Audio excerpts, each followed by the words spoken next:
Hi there, Virgos. Welcome to your December 2017 tarot reading. So I have some messages that I need to convey to you, and I feel like this video might run a little bit longer, mainly because the messages are a little bit convoluted. Okay, so I'm going to try my best. And while I'm doing that, we'll get the cards shuffled out for you for this month. So first of all, they mention here very, very strong protection. You have some spirit guides, passed away loved ones from the paternal side of the family who are trying to come into the picture and communicate with you. And one of the messages that that came out strongly through this is they're saying that you were given the right preconditions to thrive, to flourish. Once you achieve that apex of your potential, it's almost like some of you are coming into the month of December, almost there, almost at the apex of your ultimate achievement, of your ultimate potential. And so you're meant to be there so that you can also be the catalyst so that other people can thrive, other people can flourish, so that you can uplift people in some way. And I'm also feeling some of you are just like, well, that's not me. I was, given the short end of the stick. I had a lot of responsibilities dumped on me at a very young age. I've had to take care of a lot of people. And I feel like many of you found yourself, at a young age where you were always the responsible one. And because of that, parents expected a lot more from you rather than your siblings. And it almost felt like, it was like double standards, right? And then others, you were always a lot more emotionally more mature than your peers. And so you felt like you had to sit through very tedious, very superficial conversations. And you felt like the friendships just didn't bring you that sense of emotional homecoming, emotional satisfaction, emotional embeddedness.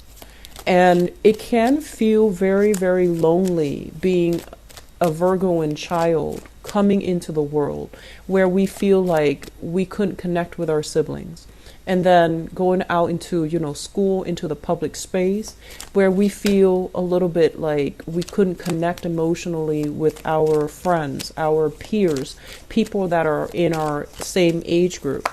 And then you find yourself, inevitably as an adult, and in every work environment, you outperform the people around you.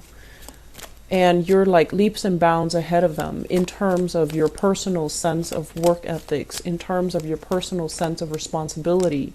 And you might see some people reneging on their responsibilities, but getting ahead in life, reneging on, just like cutting corners, or people that talk really big, but when it comes down to how much do they really know, they might not be able to deliver. And you see them succeeding, you see them making strides in their professional life and making, really positive, professional upgrade. And you're just like, how is all of this fair? And so going back to the first message that I mentioned, you are given the right types of nourishment so that you can grow. And I'm given an image of a tree. And if you think about a tree, it needs to basically get battered left and right by wind, by, inclement weather, by rain, by whatever adversity the universe decides to throw at it, so that it can form a very, very strong, trunk, so that it can form strong limbs, so that it can, continue to thrive and flourish and provide shade for everybody else. And so is it, fair to compare us to the tree? But I feel like the right nourishment is the right amount of love, is the right amount of opposition, is the right amount of challenges, so that you can grow to the most, the optimal human being that you can be. And the right amount of nourishment in your mind has always been, love, affection, acceptance, justice, right? Like all of these things, that these really high moral ideals that you believe in. But when a life is too smooth, too easy, it can make people very, very complacent, sometimes lazy, sometimes, taking things for granted, kicking up their feet, coasting through life, cutting corners. And who knows, they might still get ahead. But the point here is that you have to really think about what is the right types of nourishment that we can give to another person. Is it all going to be a bed of roses where they have no problems in their life and hope that they won't come out complacent and lazy and, taking things for granted and feeling entitled? Or do we have to throw a little bit of opposition in the mix so that they can they can become somebody who is emotionally strong, physically strong as well, and someone who is able to, be resourceful because of some of the challenges they've had to deal with? Or they could, grow up in the face of opposition. It makes them, or it forces them to be a lot more clear-minded about what they believe in, defending their values and standing up for integrity and honor and all of those high moral ideals that you believe in. So, having said that, here's what I'm feeling. I'm sensing that this is a month where you kind of really look at and really, really look at, where did I come from? What environment did I grow up in? And how has it made me the person that I am today? And then how does that prepare me for the adversity, the challenges, as well as, the career path that I'm supposed to be in? So when I did your reading, I felt like, that astrology wheel. And the fourth house, which is about family, your roots, it's a psychic house. It talks about our insecurities as well, because all of it is, we are ultimately byproducts of our environment, of our childhood conditioning. And then in the opposite spectrum, in the opposite, the polar axis of that is the 10th house, which is your career house, how you make yourself known in the world, how you portray yourself in public, how you want other people to perceive you. And so if there are sore spots in your family sector, you need to take care of them. Otherwise, you're going to spend the rest of your life trying to compensate. So for example, if there was a very intense lack of affection in the household, you're going to go through life in your 10th house, not really knowing, how to command, not really knowing how to achieve compassion and respect for the people that you lord over, or the people that work with you, or the people that work for you. There's also, elements of abuse of power. And then likewise, if you're in a home environment where there has been a lot of control and dominance, and I almost feel like they're saying here, ego conflicts and issues of dominance. If we take that energy into the public space, and if we haven't healed from that and we take that into the public space, there is going to be tremendous abuse of power. So I want you to think about these things, okay? And then I'm going to go into the reading now. Think about those things, and we're going to talk about how everything ties in together, okay? So let me talk about you guys. First of all, we have here the Justice card. And I feel like this is not so much about, court cases, legal battles, or anything like that. I feel like it deals more with the way that you believe in justice, okay? I've worked really hard and I deserve this. The other person is cutting corners. They don't deserve a promotion. They don't deserve a pay increase. They don't really deserve, all the good things that are coming their way. So many of you, despite everything that you've been through, despite everything that I mentioned before, This sense of like, I'm a really good person. Why are bad things happening to me? Or why am I not getting recognized for the work that I do, for my skills, for my assets, for everything that I bring to the table? I feel like there is a sense here that they're gently reminding you that you're seeing things from your own perspective. You don't know where the other person has been. So for you to say, or for one person to say, that person, they slack off and they don't really deserve it.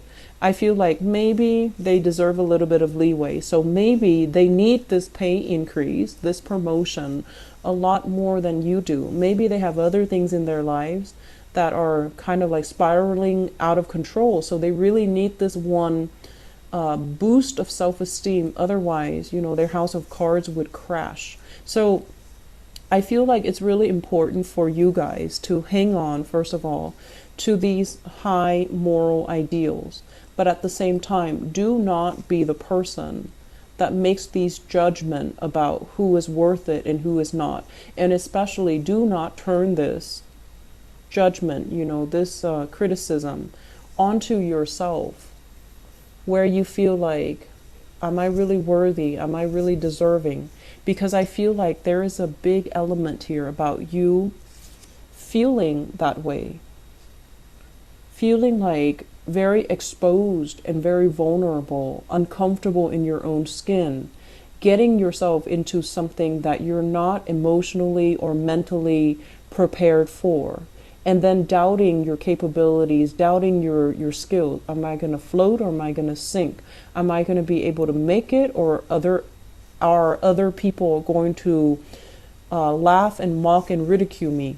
Okay, so this energy here, I feel that, the fourth house, like I mentioned, it's a very psychic house, and it deals heavily with, things that we hide from other people, things that make us really uncomfortable.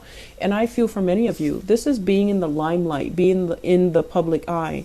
When you talk, a lot of people are going to be paying attention, being televised, being taken, having people taking pictures of you, and getting a lot of fame and recognition. And when it's in the reverse position, there's a sense about you where you are very, very private about your personal life. You don't want to, take on that Leo quality where you are hogging the stage or you are revealing too much about yourself. So I feel like there is a major fine line here about you guys coming in this month where you have to be, where you find yourself in this position where you really have to, hype up your skills. You have to really sell yourself, and you don't really know how, because your life is all about modesty.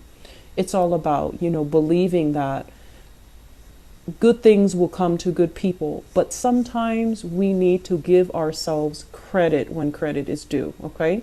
So if you meet somebody new and you want to impress them, you want to land that job, you want to get that loan, you want to get that grant, get that funding, you need to hype up your skills and your assets. You need to stop being bashful. You need to hype up, the adversity.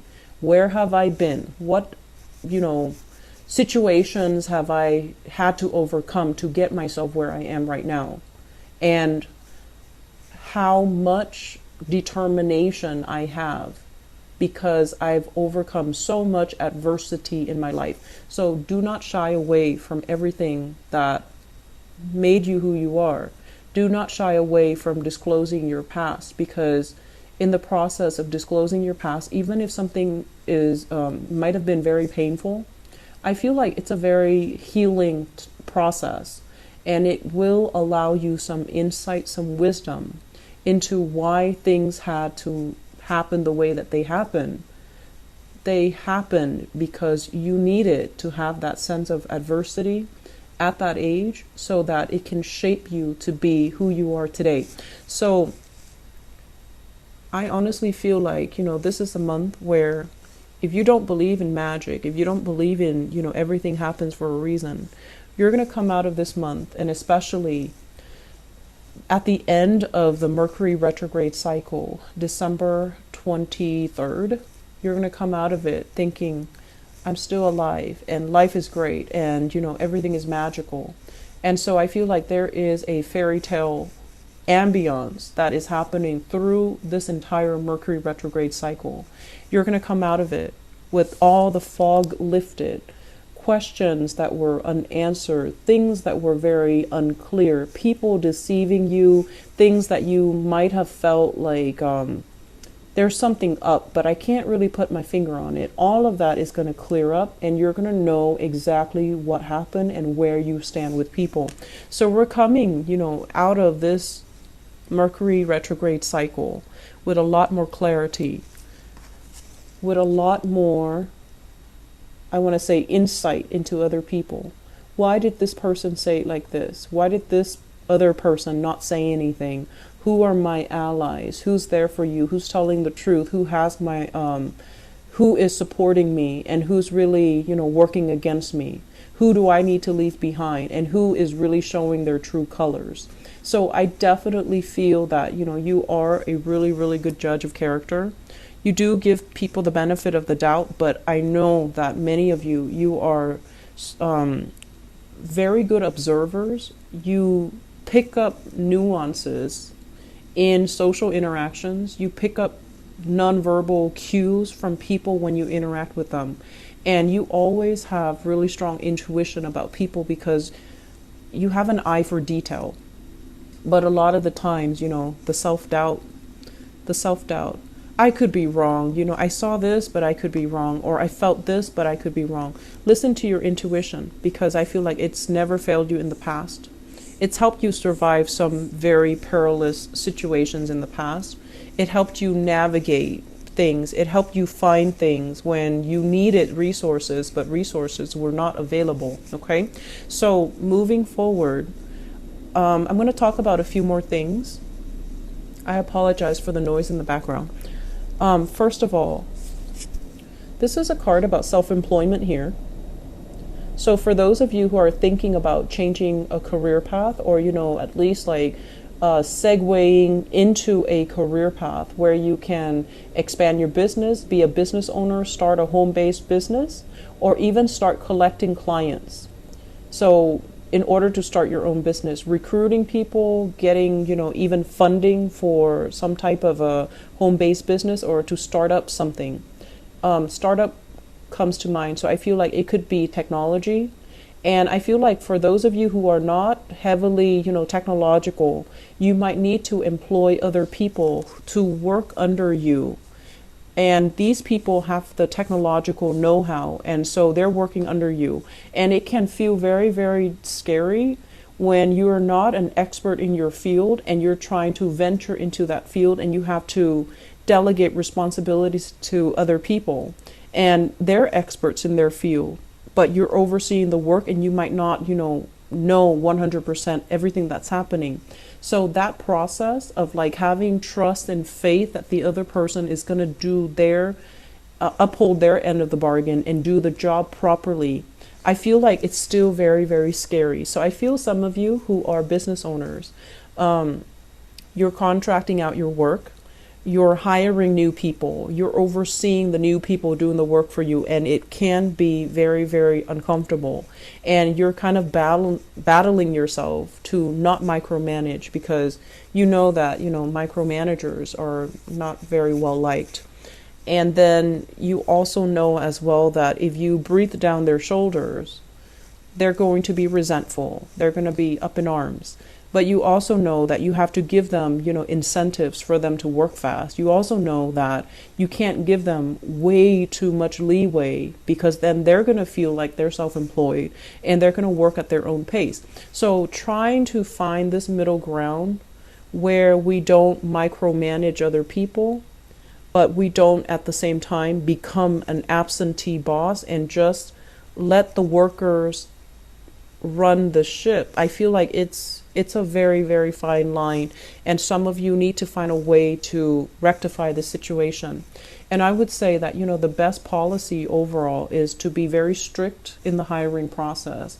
Who you bring on board, do they have good recommendations? Doing that to begin with is going to save you a lot of trouble. So you're in the process of experimenting, and I feel like it's kind of like at the later stages of this process of experimentation, because you've already got some things finalized and you're already on track to recruiting possibly the best of the best and people that you trust.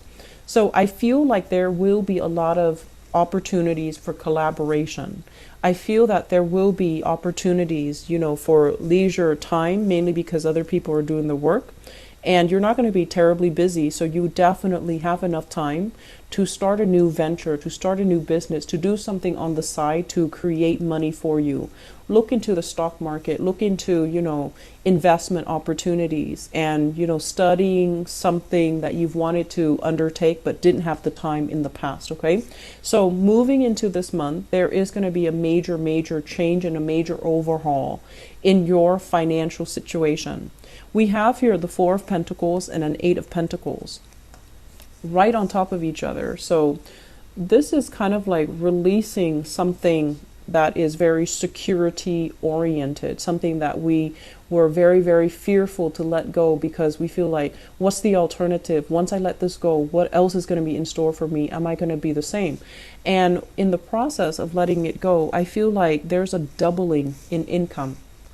So for some of you, this could also be like mortgages, selling property, selling things that you don't need, putting things even online, and getting rid of things that are really, clogging up your life, that are really bogging you down emotionally and physically, okay? Getting rid of things. So I do feel like a huge income jump here. So if you are adamant about, looking for work, because this is all about sending pieces of yourself out into the universe, either through resumes, through CVs, through some type of especially online nowadays, online job recruitment portals. I do feel that it's going to allow you, the steps to get there so that you can double your income, so that you can achieve a lot more job satisfaction, have a lot more free time, even reducing the amount of hours that you work so that you can work and not feel pressured. So I feel that there is a process here of separation from a specific environment, releasing expectations and, releasing control in a situation. And once you are able to do that, you're going to breathe so much better. You're going to feel this burden, alleviating from your chest, and you're going to feel very, very, very happy and secure, okay? I feel as well, I mentioned earlier, I do feel a very strong maternal, paternal vibe, especially with this Nine of Pentacles. If you are at a point where career and work and money is flowing well, and you don't have to worry about, how you're going to make money, living from paycheck to paycheck. You don't have those concerns anymore. The major concern, I feel, is going to be family related, okay? And you're going to have to also relinquish control.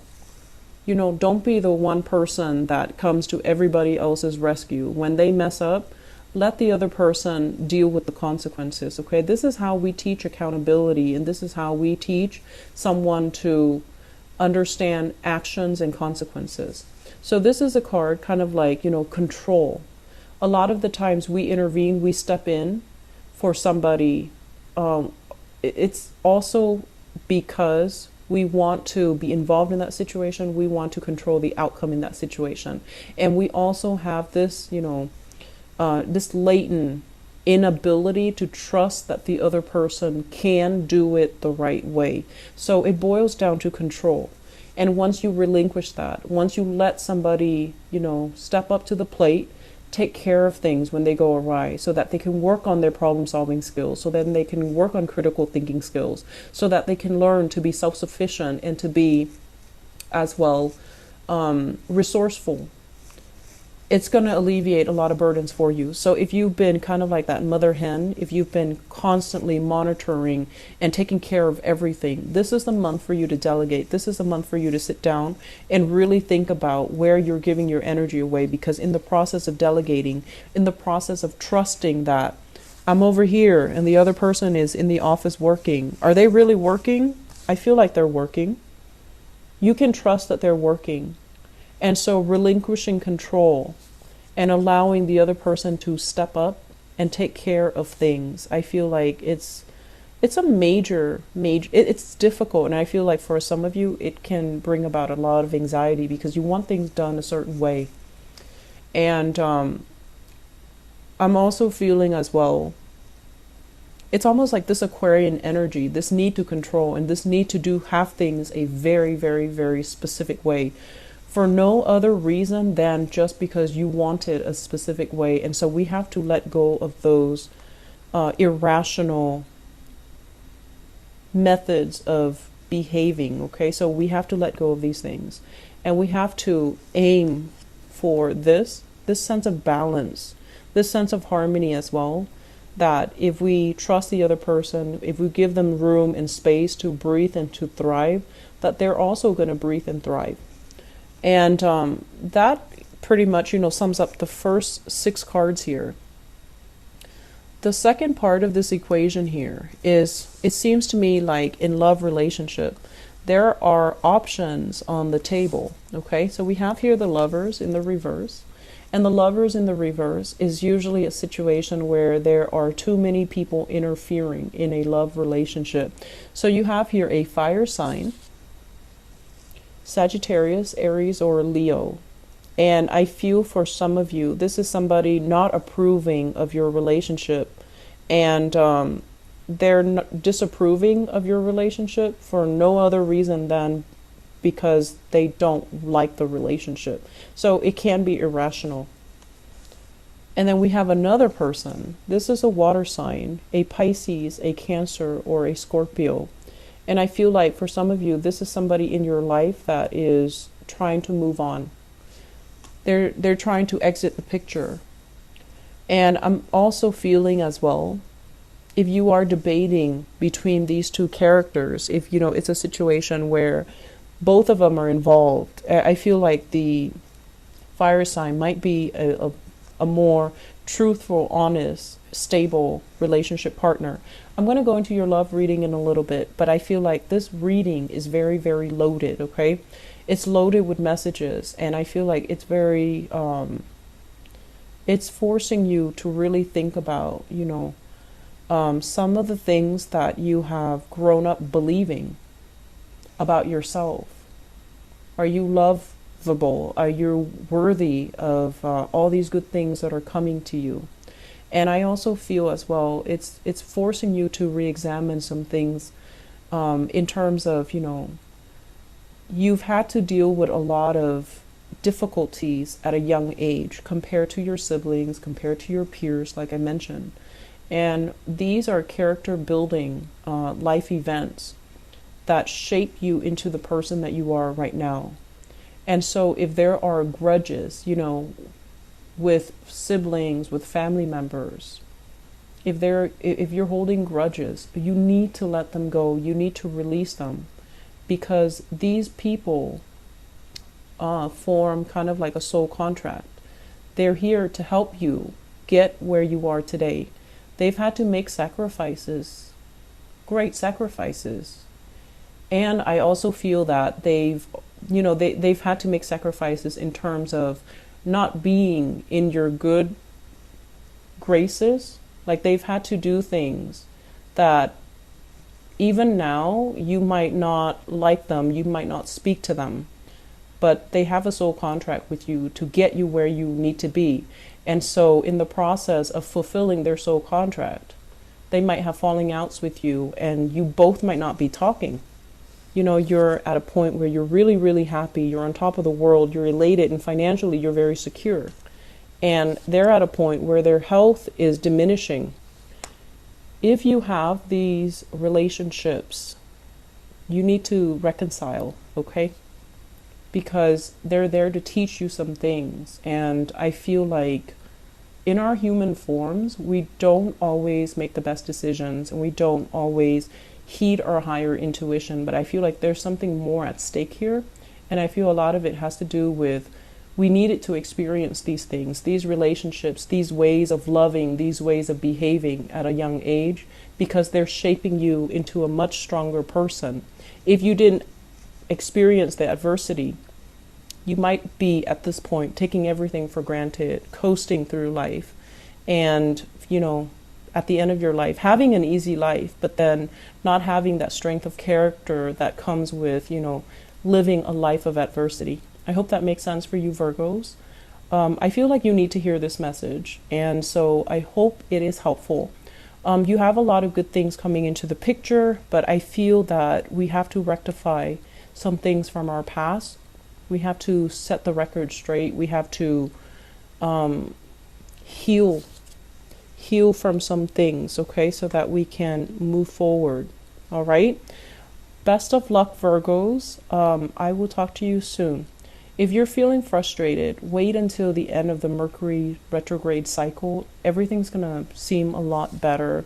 There's going to be clarity coming in, okay? You're not going to be walking through this fog anymore. Everything will start to make sense, okay?